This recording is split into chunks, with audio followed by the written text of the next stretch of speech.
कुछ लोग अपनी मजबूरी की वजह से, कुछ ईगो की वजह से, कुछ एटीट्यूड की वजह से अपनी बहुत सारी चीज़ों को कन्फेस नहीं करते, बताते नहीं हैं। आज मैं आपको बताऊँगी एक्चुअली वो आपके बारे में फ़ील कैसे कर रहे हैं, उनकी करंट एनर्जी कैसी है आपके लिए। करंटली वो आपके लिए कैसा फ़ील करते हैं, कैसा फ़ील करते हैं। ये जेंडर बेस्ड रीडिंग बिल्कुल भी नहीं है और ये टाइमलेस रीडिंग है, बस ध्यान से सुनते रहना। आपको समझ में आ जाएगा जो चीज़ वो बोल नहीं पा रहे हैं, बता नहीं पा रहे हैं, बताना नहीं चाहते हैं, बोलना नहीं चाहते हैं, वो आज आपको इस रीडिंग के ज़रिए पता लग मैं आपके सामने शफ़ल कर रही थी, आपके सामने कार्ड निकाला है ना, आपके सामने बिल्कुल क्लियर कट मैसेज दूँगी, एक-एक चीज़ जो-जो मेरे सामने निकल के आएगी, आपको बिल्कुल क्लियरली बताऊँगी। ठीक है? सबसे पहले तो देखो जिस इंसान के बारे में अब आप जिस इंसान के बारे में सोचते रहोगे ना, जिस इंसान के बारे में इंटेंशनली सोच के आप ये रीडिंग सुन रहे हो, ये पूरे मैसेजेस आपको उन्हीं की तरफ से मिलेंगे, ठीक है? सबसे पहले तो ना ये आँखों से है कि समथिंग आपका हो सकता है कि आई अट्रैक्शन मतलब या फिर उनकी आँखों से रिलेटेड आपको उनकी आँखें बहुत सुंदर लगी हों, बहुत प्यारी लगती हो आपकी उनकी आपको उनकी आँखें या फिर आँखों ही आँखों में बहुत सारी बातें आपकी स्टार्टिंग में हुई हों एक-दूसरे के साथ। सिर्फ़ आपने देखा हो स्टार्टिंग में आपने उनसे बात ना करी हो, ऐसा कोई ना कोई आप दोनों के बीच में सिनेरियो बना था। यहाँ पे ना ये फ़र्क नहीं पड़ता आप सिंगल हैं, मिंगल हैं, आप शादी में हैं, आप जिनके बारे में सोच रहे हो ना इंटेंशन सेट करके ये रीडिंग आपको उन्हीं के रिगार्डिंग ही मिलेगी, आप बस सुनते जाइएगा। तो मुझे सबसे पहला मैसेज आपके लिए ये मिला है। अब ये ना आपके वर्क प्लेस पे हो सकता है कि आपके साथ आस-पास हैं मतलब आपके साथ काम करती हों, आपके साथ काम करते हो, आपके ऑफ़िस में काम करते हो। अब आपके ऑफ़िस में अगर ये इंसान काम नहीं करते, तो हाई चांसेज़ हैं कि ये आपके जैसे प्रोफ़ेशन में ही हैं, जो प्रोफ़ेशन आपका है, वही प्रोफ़ेशन इनका है। मतलब सेम डिग्री होना, same school, same college, same tuition, something same same जगह पे आपने कुछ टाइम स्पेंड किया हो, सेम डिग्री आप होल्डर हो सकते हो, सेम प्रोफ़ेशन हो सकता है, कभी सेम प्रोफ़ेशन में रहे हो, ये भी हो सकता है या फिर सेम वर्क प्लेस हो सकता है, आप दोनों का सेम वर्क प्लेस भी हो, उसके भी हाई चांसेज़ हैं। आप जिसके बारे में मैं यहाँ पे बात कर रही हूँ। अब इनके आपके लिए ट्रू इंटेंशंस और ट्रू फीलिंग्स क्या हैं, वो मैं आपको बता देती हूँ। जिसके बारे में आप सुन रहे हो ना, जिसके बारे में आप ये रीडिंग सुन रहे हो, ये इस इंसान के साथ ना मतलब आप ये लगा लो अगर इनका बस चले, तो ये अपनी फैमिली के लिए मतलब छोटी से छोटी और बड़ी से बड़ी चीज़ को पूरा कर दें। इतना ज़्यादा मतलब मेरे लिए आए कि family oriented is okay, but इतना ज़्यादा फैमिली के लिए बिल्कुल डेडिकेट होना और फैमिली के लिए सब कुछ कर देना, ये वैसे वाली पर्सनैलिटी है जिनके बारे में आप सुन रहे हो, जिनकी आप करंट फीलिंग्स अभी मैं आपको बताने वाली हूँ, ये वैसी पर्सनैलिटी हो सकती है। थोड़ा-सा स्ट्रिक्ट और रिस्पॉन्सिबल बिहेवियर और फैमिली के ज़्यादा खिलाफ होके कुछ ये काम कर नहीं सकते, काम ये कर नहीं सकते। बेशक के कितना ही कूल दिखाएँ, कूल बने लेकिन हो नहीं सकता, इन पे नहीं हो पाती है वो चीज़। ये भी मुझे यहाँ पे समझ में आ रहा है और इनकी पर्सनैलिटी कैसी कि अचानक से पार्टी कर लेना और अचानक से एक एक टाइम ऐसा आ जाना इनकी लाइफ में कि मतलब कि अब मैं 2 महीने तक कोई पार्टी नहीं करूँगी और अचानक से मतलब फेजेज़ आना, एकदम से चेंज हो जाना, एकदम से पार्टी पर्सन बन जाना, एकदम से ऐसा बन जाना कि मैं बहुत रिस्पॉन्सिबल हूँ या फिर हो सकता है कि इनकी पर्सनैलिटी ही 2 हों, ठीक है? ये भी हो सकता है। ये लीजिए आपके लिए वही वही सेम मैसेज आया है। तो यहाँ पे ना आपके लिए सबसे पहले तो मैं फीलिंग्स बता देती हूँ। सबसे पहले तो मुझे ऐसा लग रहा है कि इनके साथ आपकी या तो इनके साथ आपका ऑलमोस्ट या तो रिश्ता हो गया था, बिल्कुल लाइक शादी होने वाली थी, बिल्कुल ऐसी वाली सिचुएशन में आ गए थे कि इस लेवल का ज़्यादा सीरियसनेस आप दोनों के बीच में हो गया था। और अगर इस लेवल का सीरियसनेस नहीं हुआ तो या आप ऑलरेडी मैरिड हो सकते हो, आपकी एंगेजमेंट हो गई थी, ये भी हो सकता है। मैं आपको ना सबसे पहले मैसेज मिल रहा है कि सही टाइम पे आप एक-दूसरे से नहीं मिले थे। सही टाइम पे आप दोनों की एक-दूसरे के साथ मुलाकात नहीं हुई थी। और सही टाइम क्या होता है, हर एक अच्छी चीज़ की शुरुआत होती है ना अच्छे टाइम पे, जैसे कि एक बेबी होता है, तो बेबी जिन ग्रह नक्षत्रों में पैदा होता है कि वो टाइम देखा जाता है, तो एक सही टाइम होता है। तो या तो आप सही टाइम पे मिले नहीं थे या फिर जिस टाइम पे आप मिले थे, उस टाइम पे कुछ ना कुछ ऐसे गोचर या फिर ऐसी कुछ चीज़ें हो रही थी, जो आपके लिए फ़ेवरेबल नहीं थी। ये मतलब आपके हिसाब से वो चीज़ सही नहीं थी। इनके साथ ना आपका सब कुछ ऑन एंड ऑफ चला है।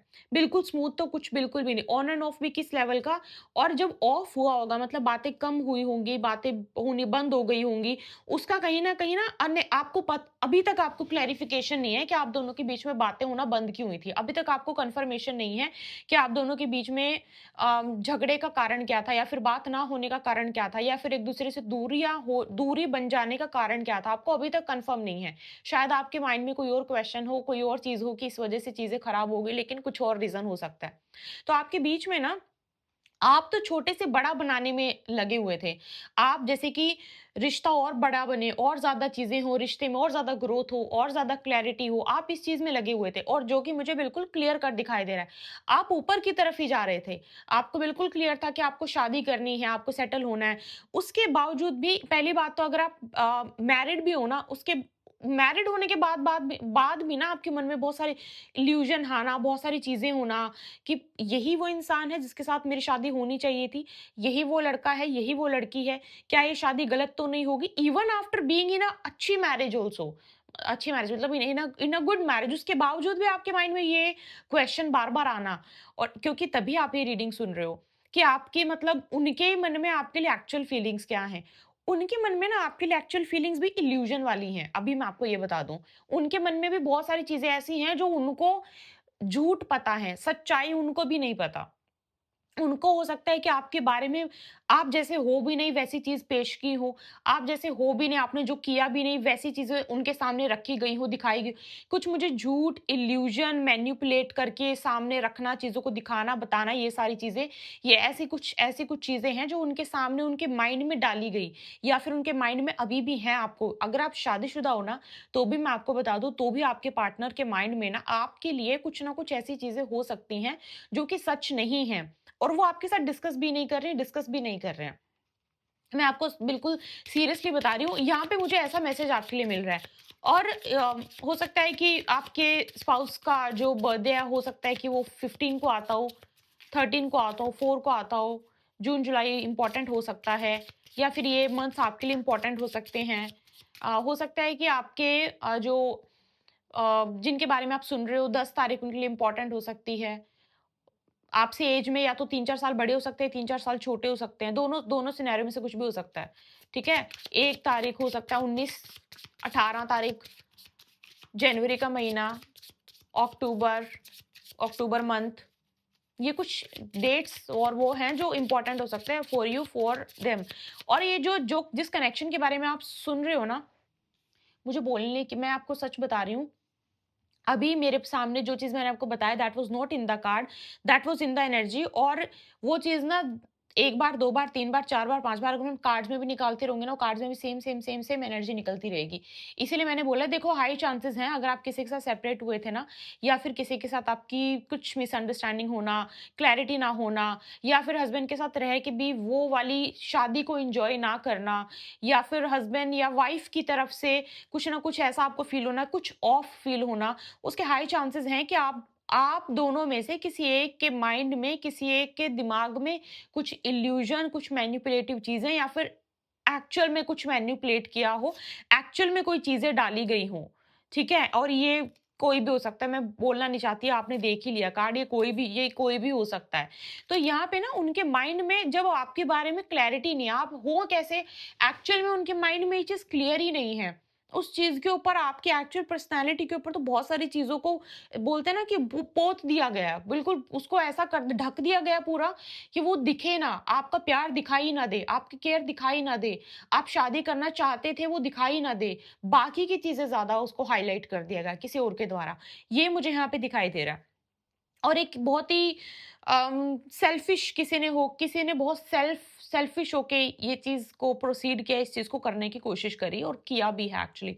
तो अगर आपको ऐसा लगता है कि उनके माइंड में उनकी फीलिंग्स आपके लिए हमेशा से अच्छी थी, वो हमेशा से एक इंसान अगर उसको पूरा किसी भी तरीके से पूरा कंट्रोल किया जाए, कंट्रोल करने की कोशिश की जाए, तो अगर आपने अपनी लाइफ में कभी भी अपने आस-पास ऐसे इंसान को देखा जो अपनी लाइफ अपने हिसाब से जी रहा है, ठीक है? जिसके ऊपर कुछ भी नहीं है, जो जिसको कोई मैनिपुलेट नहीं कर रहा, जो उसकी लाइफ को, और एक इंसान ऐसा जिसके माइंड को, जिसके चलाने वाला ही कोई और हो, चला ही कोई और रहा हो, चाहे वो किसी भी तरीके से मैनिपुलेशन से है या फिर कोई तंत्र-मंत्र से है, कि उसका दिमाग बिल्कुल बंद ही गया है वो। अपने हिसाब से ना सोच रही है, अपने हिसाब से ना वो सोच रहा है। तो वो अपनी फीलिंग्स को चाह कर भी कैसे एक्सप्रेस करेगा? वो असर थोड़ा कम होगा तो वो बताएगा कि हाँ, आई फील फॉर यू, मैं तो शादी करना चाहता हूँ, मैं तो शादी करना चाहता था। फिर से वो चीज़ें होंगी, फिर से वो चीज़ों को तो वो ये मैनिपुलेटिव एनर्जी जो है ना, ये उनके आस-पास उनके बार-बार इम्पोज़ की जाती है। तो उनकी जो एक्चुअल फीलिंग्स हैं, एक्चुअली वो जो चाहते हैं, और ये मैनिपुलेटिव बहुत ज़्यादा हैं। लोग अपने सेल्फ मतलब अपना ही हित निकालने के लिए, अपने फ़ायदे निकालने के लिए करते हैं ये चीज़। तो ये चीज़ आपके लिए तो बहुत ज़्यादा हुई है। किसी ने अपना फ़ायदा निकालने के लिए उनके दिमाग में आपके खिलाफ बहुत सारी चीज़ें भर दी, ऐसा कर हो गया, वैसा हो गया, वो ऐसे हैं, वो अच्छे नहीं हैं, उनके साथ रहना नहीं चाहिए, वो ऐसा कर देंगे, वो वैसा कर देंगे, इसी वज़ह से दूरियाँ बनी हैं। इसी वज़ह से जो बहुत पैशन आपको फ़ील होता था, बहुत पैशनेट एनर्जी फ़ील होती थी, शादी होने के बावजूद भी, नहीं शादी है तो भी, रिलेशनशिप में कभी आई नहीं तो भी, इसी ये रीज़न है, मेन रीज़न। अब मैं ये सारी चीज़ें हटा के उनकी एनर्जी आपके लिए बहुत अच्छी है। वो तो बहुत ही मैंने आपको स्टार्टिंग में दिखा दिया कार्ड। उनकी तो एनर्जी बहुत ही खूबसूरत है, बहुत ही लवी-डवी, बहुत ही प्यार वाली एनर्जी है। लेकिन द थिंग इज़ आस-पास वाली चीज़ें खराब हैं। ठीक है? सो ये थे आपके लिए मैसेज, ये थे आपके लिए आज की रीडिंग। आई होप आपको समझ में आई है। एंड जो कुछ भी समझ में आए do let me know in the comment box. Personal guidance के लिए, पर्सनल टैरो कार्ड रीडिंग या फिर कुंडली रीडिंग के लिए आप ईमेल कर सकते हो। ईमेल करने से पहले please how to book with us एक बार ज़रूर देख लेना, अदरवाइज़ ईमेल का रिवर्ट आने में बहुत देरी हो जाएगी या फिर रिवर्ट शायद ना भी आए। अगर आप नए जुड़े हो तो आपको मैं फिर से बता देती हूँ, हमारा एक पूरा प्रोसेस है बुकिंग का, जिसमें कि आप ईमेल से पहले how to book with us वाली ईमेल देखते हैं, उसमें वो कुछ चीज़ें आपको क्लियर होती हैं, जो चीज़ें आपको करनी है और जो चीज़ें आपको नहीं करनी है ईमेल भेजते समय। तो उसके अकॉर्डिंग आप ईमेल कर सकते हो। अगर आपको किसी चीज़ का रिमूवल चाहिए या फिर आपको हीलिंग्स करवानी है, उसके लिए भी आप सेम ईमेल पर ही ईमेल कर सकते हो। अगर आप द वैदिक गर्ल से अभी तक नहीं जुड़े तो ज़रूर जुड़ सकते हो। बहुत ही ब्यूटीफुल फैमिली है हमारी, वहाँ पर भी आपको मिलती हूँ बहुत जल्दी। अपना ध्यान रखिए। जय माता